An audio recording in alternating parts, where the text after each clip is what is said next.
Hello students, welcome to CSAT edge. तो यार आज इस वीडियो में हम वो क्वेश्चंस देखेंगे जो आपके सीएपीएफ असिस्टेंट कमांडेंट एग्जाम में पूछे गए थे। ठीक है, basically from the topic quantitative aptitude logical reasoning. There were approximately 20 questions which were asked, so we will see all the 20 questions here. अब why is it important to sir, हम क्यों देखें ये क्वेश्चंस? हम तो सीएससी के लिए कर रहे हैं। देखो उसका रीजन है, यूपीएससी ना कभी भी आपके सीएससी में डायरेक्ट कोई बॉम्ब नहीं फोड़ता। वो एक छोटा सा बॉम्ब पहले दूसरे एग्जाम में फोड़ेगा, बीईटी और सीडीएस, बीईटी और सीएपीएफ, बीईटी और एनफोर्समेंट ऑफिसर। तब जाके जब वहां पर वो छोटा बॉम्ब फोड़ दिया, तब वो जाकर आपके सीएससी के एग्जाम में will plant a bigger bomb. ठीक है, तो ये एक मतलब कह लो कि एक तरीका है यूपीएससी का to introduce a new type of question. तो अब डायरेक्टली स्टार्ट करते हैं। क्वेश्चन नंबर 1 देखते हैं। क्वेश्चन नंबर 1 कह रहा है the remainder when 1 plus 1 into 2 plus 1 into 2 into 3 plus 1 into 2 into 3 up till 500 is divided by 8। तो हमारा रिमाइंडर क्या आएगा ये हमें निकालना है। अब देखो यहाँ पर ना एक बहुत अच्छी चीज है, यहाँ पर प्रॉपर्टी लगेगी दैट रिमाइंडर्स आर एडिटिव। मतलब 26 प्लस 27 प्लस 28 जब मैंने 25 से डिवाइड किया, I divided all these numbers by 25, तो मेरा रिमाइंडर क्या आएगा ये हमें निकालना है। यार अब ना रिमाइंडर और एडिटिव प्रॉपर्टी का क्या मतलब हुआ? इंडिविजुअल रिमाइंडर निकाल। 26 को 25 से डिवाइड किया, रिमाइंडर 1। 27 को डिवाइड किया, रिमाइंडर 2। 28 को डिवाइड किया, रिमाइंडर 3। अब इन तीनों रिमाइंडर को ऐड करके 6 निकाल लो, that would be your reminder. जब मतलब इस क्वेश्चन का नहीं है, सॉरी, जब आप इस एक्सप्रेशन को सॉल्व करेंगे, डिवाइड करेंगे 25 से। Same logic, same concept we gonna use in this question. कैसे? हमारे पास क्या बोल रहा है वो, 1 plus 1 into 2 is 2, 1 into 2 into 3 is 6, 1 into 2 into 3 into 4 is 24, फिर उसके बाद 120 एंड सो ऑन।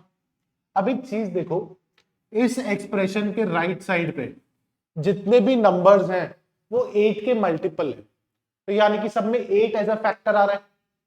अगर 8 एज अ फैक्टर आ रहा है तो यानी कि सारे नंबर्स में individually reminder would be 0 0 0 0 0।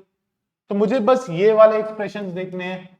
1 2 and 6 तीनों को ऐड किया 9, 8 से डिवाइड किया, रिमाइंडर हमारा 1 आ गया। तो option A 1 is the correct answer. बात ही खत्म हो गई। अच्छा क्वेश्चन था बट सिंपल भी था। ठीक है, अब आते हैं नेक्स्ट क्वेश्चन पे। The angle in degrees made by a sector having area 1/6 of the area of a semicircle। अब जब सेमी सर्कल की बात करते हैं, सेमी सर्कल के अंदर जो हमारा एंगल बनता है वो 180 डिग्रीज होता है। सेमी सर्कल का 1/6 क्या होगा? 180 अपॉन 6 यानी कि 30 डिग्री। तो उसका एंगल सेक्टर का क्या होगा? वो एक ऐसे से पाई बनेगी, तो दिस वुड बी 30 डिग्रीज, क्योंकि 30 इंटू 6 180। तो option B is the correct answer. बहुत स्ट्रेट फॉरवर्ड सिंपल सा क्वेश्चन था and actually done by the candidate. Third, which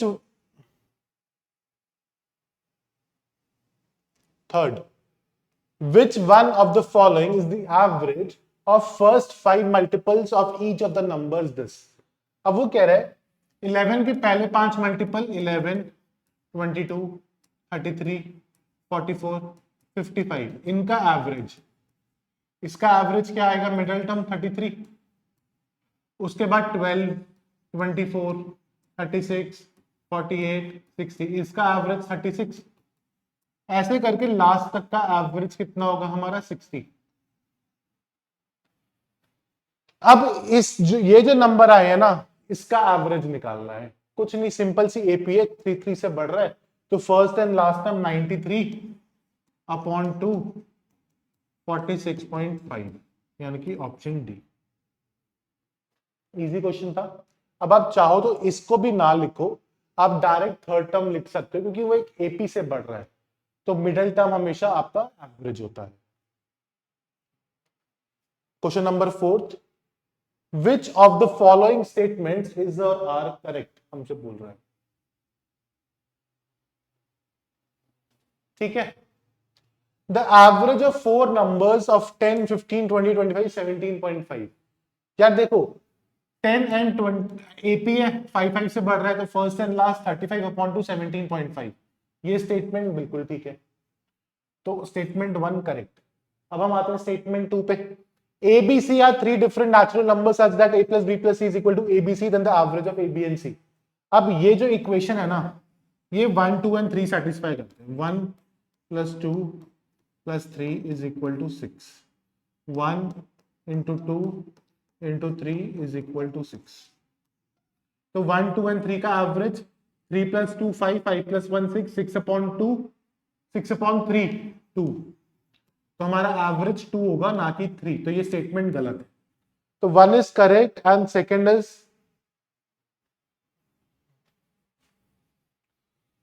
तो हमारा आंसर क्या हो जाएगा, option A, only 1 is correct since second statement is incorrect. अब हम आते हैं नेक्स्ट पे। ये क्वेश्चन अच्छा है। Ratio of the present age of x to y is equal to the ratio of present age of y to z, यानी कि x upon y is equal to y upon z, x into z is equal to y square.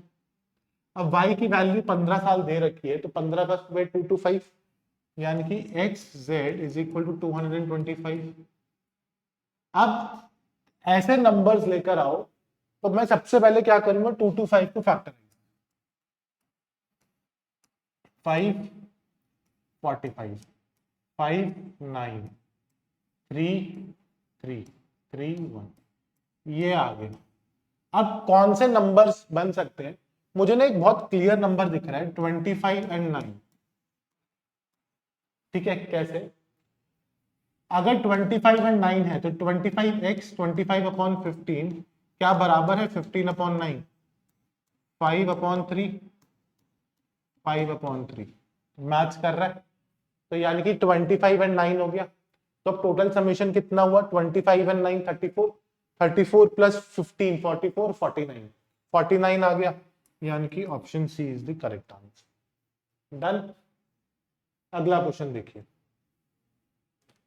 If x plus 1 upon x is equal to 2, which one of the following is the value of x की power 32 upon 1 plus x की power 32? बहुत simple है। इस equation में x को 1 late करो, तो 1 plus 1 upon 1 is 1, तो 1 plus 1 2, तो यानी कि x की वैल्यू 1 है। वही वैल्यू यहाँ पुट करो, x की पावर 1 की पावर कुछ भी हो तो 1 ही रहेगा, तो 1 plus 1 2, तो यहाँ पर आंसर आ गया option D, 2 is the correct. अब देखो, a shopkeeper, he sold the product at 30% loss. Had he be selling price 150 more, he would have made a profit of 10%. What was the cost price? अगर उसकी cost price है 100x, ठीक है, तो उसे 30% loss पे बेचा, यानी कि 70x पे बेचा।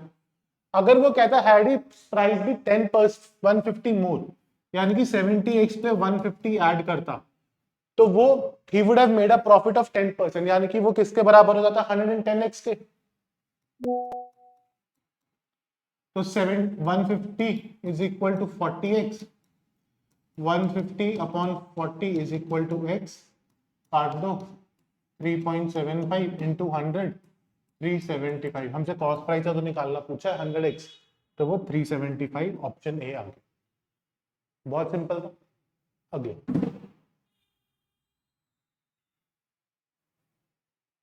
क्वेश्चन नंबर 8 देखिए। ठीक है, क्वेश्चन नंबर 8 हमें क्या कह रहा है, A B and C can finish a work in 20 25 and 30 days respectively. They start working together but B quits after working for 3 days. In how many days from the start shall the work be completed? Step number 1, let the total work be the multiple of 20 25 and 30। तो मैंने total work मान लिया 150, 300 मानो। तो अगर ए 20 days में कर रहा है, तो यानी कि ए कितना काम कर रहा है एक दिन में, 15 यूनिट, बी कितना कर रहा है 12 यूनिट, और सी कितना कर रहा है 10 यूनिट। तो तीनों मिलकर कितना काम कर रहे हैं, 37 यूनिट। 3 दिन उन्होंने काम किया, यानी कि 111 यूनिट काम हो गया। अब उसके बाद बी ने छोड़ दिया, तो अब एक दिन में कितना काम हो रहा है, 25 यूनिट। और कितना काम बचा है, 189 यूनिट। तो 25 इंटू 7, इज 175, तो 7 14/25, ये तो था उनके जाने के बाद।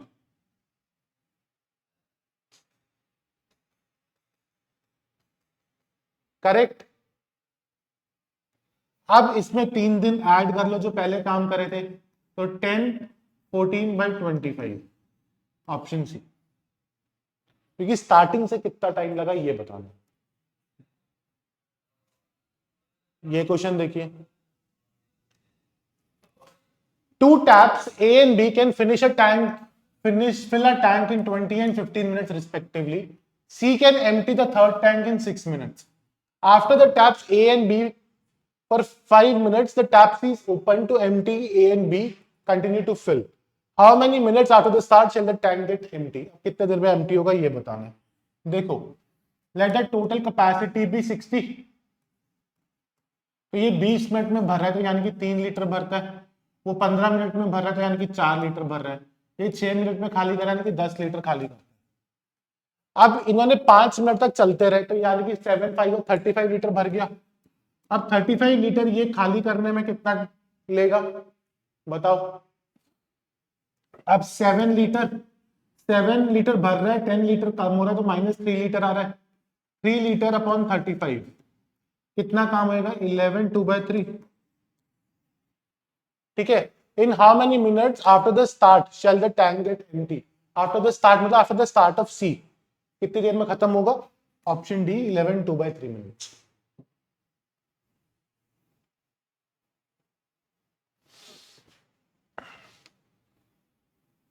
अब देखो question number 10, A, B and B start at the same time to reach the same destination.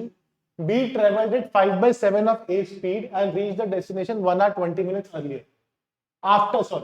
What was the time taken by reach? अब देखो, अगर डिस्टेंस सेम है, तो अगर मैं बोलूं A की स्पीड एंड टाइम, अगर A की स्पीड 7 है तो B की स्पीड 5 है, तो यानी कि टाइम प्रपोर्शन हो जाएगा 7 एंड 5 एंड 7। अब वो कह रहा है कि टाइम बी ने 1 hour 20 मिनट्स एक्स्ट्रा लिए इससे, तो यानी कि 80 मिनट्स एक्स्ट्रा लिए, तो ये कितना टाइम ले रहा है 200 मिनट, और ये कितना ले रहा है 280 मिनट। अब what was the time taken by B to reach the destination 280 को करोगे तो 4 hour 40 मिनट्स, तो यानी कि ऑप्शन ए। अब देखो वो मैंने कैसे किया, 7x - 5x टाइम का डिफरेंस आ गया ना, इज इक्वल टू 80, तो यानी कि 2x is equal to 80, x is equal to 40। अब 5x 200 हो गया, 7x 280 हो गया। वैसे करो। There was a hike in petrol price by 12%. By how much percent should a person decrease his petrol consumption such that there is no change in the expenditure on petrol? देखो, let the initial price be 100, 112 से बढ़ गया तो 112, अब दोबारा 100 करना है तो 12 कम करा विद रिस्पेक्ट टू 100, तो 12 कम किया विद रिस्पेक्ट टू 112 इंटू 100, 6 56 3 28 50 14 25 7, तो यानी कि 75/7 इज 10 पॉइंट समथिंग, तो सी आंसर है 10 पॉइंट समथिंग का, तो C is the correct answer. Done. 13 question देखो, out of the 6 digits 1 2 3 4 5 and 6 how many 2 digit numbers can be form without repetition digits? देखो, पहले अगर रेपिटेशन नहीं तो मेरे पास 6 ऑप्शंस हैं इसको भरने के लिए, और इसको भरने के लिए फिर 5 बचे, यानी कि 30। अब बंदों ने 15 आंसर बताया है, 30 रहेगा। रीजन ली, अगर मैं 1 2 1 3 1 4 1 5 1 6 2 3 2 4 2 5 2 6 3 4 3 5 3 6 4 5 4 6 5 6 1 2 3 4 5 6 7 8 9 10 11 12 13 14 15 15 ये आंसर है। बाकी इनको रिवर्स कर दो, 21 31 41 51 61 62 52 43 ऐसे, तो ये भी तो 15 है, तो इसलिए 30 होगा। लोगों ने 15 बताया है, तो दैट इज रॉन्ग। अड्डा वालों ने 15 बताया, गलत आंसर। ठीक है। Question number 14, a train traveling at a speed of 60 km/h crosses a platform in 20 seconds. The same train crosses a person who is walking at a speed of 6 km per hour in the same direction as that of a train in 12 seconds. What is the length of the train and what is the platform? अब देखो 60 kilometre की speed से जा रहा है बंदा, same direction में जा रहा है at the speed of 6 kilometre, तो रिलेटिव स्पीड क्या हो जाएगी? डिफरेंस, यानी कि 54 किलोमीटर पर आवर। ठीक है, अब 54 kilometre per hour relative speed है।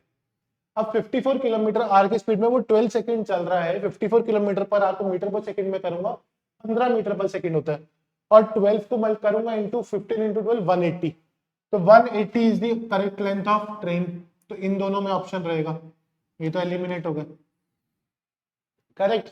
अब 60 किलोमीटर पर आर की स्पीड में 20 सेकंड जाएगा, 60 किलोमीटर पर आर की स्पीड में, तो 60 इंटू 5/18 इंटू 20, 9, 10। ठीक है, 600 इंटू 5, 1200 अपॉन 9, 1, एक सेकेंड, 50 इंटू 6, 500, 3000 आएगा। 5 6 30, 2 0, 9, तो यानी कि 1000 अपॉन 3, 333। अब माइनस लेंथ ऑफ ट्रेन करेंगे 180, तो 153.33 बचेगा, तो ऑप्शन सी सही है। ठीक। In a partnership, A invest 1/6 of the total investment for 1/6 of the tenure. ठीक है, B invest 1/3 of the total investment for 1/3 of the tenure, while C invests the remaining part for full duration. Out of the total profit of 46 lakh, what shall be the share? Let the share be multiple of 3 and 6, 6 lakh. तो इसने 1 lakh invest किया 1/6 के लिए, यानी कि 2 months के लिए, तो यानी कि 2:2। अब उसने 1/3 इन्वेस्ट किया, यानी कि 2 लाख फॉर 1/3, यानी कि 4 मंथ, यानी कि 8। अब उसने कितना? 3 लाख फॉर 12 मंथ, यानी कि 36। तो रेशियो आ गई 2:8:36, 44, 46। तो 46 ही है, तो सी का शेयर क्या हुआ? 36 लाख, ऑप्शन डी। बस प्रॉफिट शेयरिंग रेशियो निकालनी थी, बस। The sum of the ages of A and B is 22 years. The product of their ages 2 years back was 77. Which one of the following is the value of the difference of their current ages? Difference of their current ages बोल रहा है। Sum of the ages of A and B, X plus Y is equal to 22.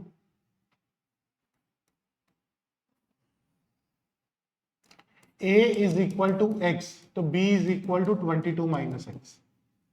ठीक। अब वो कह रहे हैं 2 साल पहले इनका प्रोडक्ट था, यानी कि x minus 2 into 22 minus x minus 2, यानी कि 20 minus x is equal to 77। ठीक है, अब वो कह रहे हैं which one of the following is the value of difference of their current ages. Difference of their current ages, आज के टाइम में डिफरेंस निकालो, 2 साल पहले डिफरेंस निकालो, बात सेम रहेगी। अगर लेकिन आज के टाइम में इनका समेशन 20 है, तो 2 साल पहले 18 हो जाएगा, इसका ध्यान रखना। ठीक है, अब 18 है और डिफरेंस अगर 2 है, ठीक है, तो 9 and 9, तो यानी कि 8 and 10 आ जाएगा। बट 8 इंटू 10 80 आता है, हमें 77 चाहिए। फिर हमने डिफरेंस को 3 माना, तो 9 and 9 है, 8.7 and 11, 18, लेकिन डिफरेंस 3 नहीं 4 हुआ, और 7 11 का 77, तो यानी कि बी भी गलत हुआ, सी सही हो गया, क्योंकि डिफरेंस 4 इयर्स आ रहा है, क्योंकि 7 11 से 77 सही। तो option C is the correct answer. अब shopkeeper sells 2 items A and B, it's cost price item A cost price is twice that of item A. अगर आइटम ए 100x का है, तो बी 200x का है। The shopkeeper sells item A 10% profit, यानी कि 110x, and item B है 20% profit, यानी कि 240x।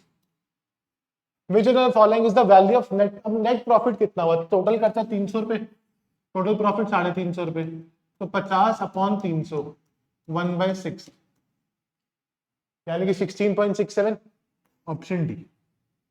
क्लियर। अगला देखिए, out of a class of 100 students, अब ये है हमारा सेट का क्वेश्चन।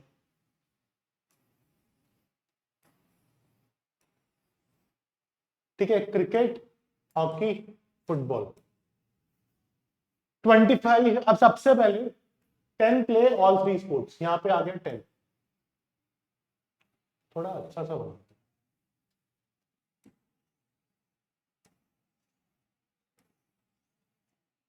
ये 10 क्रिकेट, फुटबॉल, हॉकी। ठीक है, 12 play at least football and hockey, football and hockey 12 खेलते हैं तो 2 बचा। 15 play cricket and hockey, cricket and hockey 15 तो यहाँ पे 5। 25 play at least cricket and football, 25 play at least cricket and football, तो यानी कि यहाँ पे 15।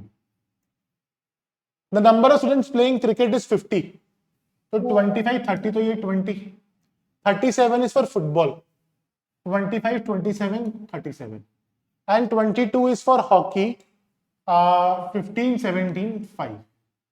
तब आ गया the number of students who do not play any 3 sports, 20 35 45 55 60 65 67, total 100 से 67 कुछ ना कुछ खेले तो 33 बचा, तो option A is the correct.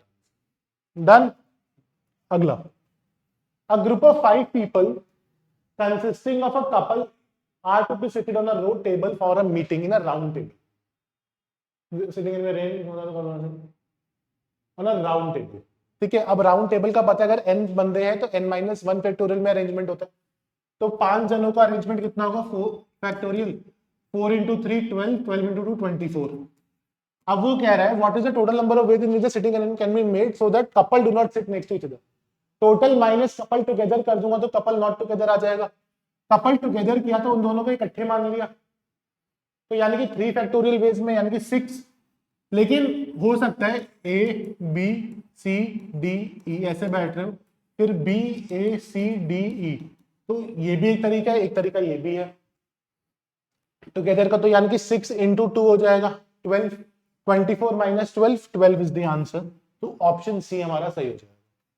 Next देखिए, लास्ट और बहुत सिंपल है, a fair coin is tossed 3 times, the outcomes are noted, what is the probability of getting exactly 2 head. Exactly 2 head कब आएगा, head head tail head tail head tail head head 3, और total probability क्या होती है 2/3 8, तो 3/8 यानी कि option D. Done. So with this, we are done with all the questions from the CSAT topic which are asked in your CAPF Assistant Commandant exam. I hope you like this video, guys. Thank you. Take care.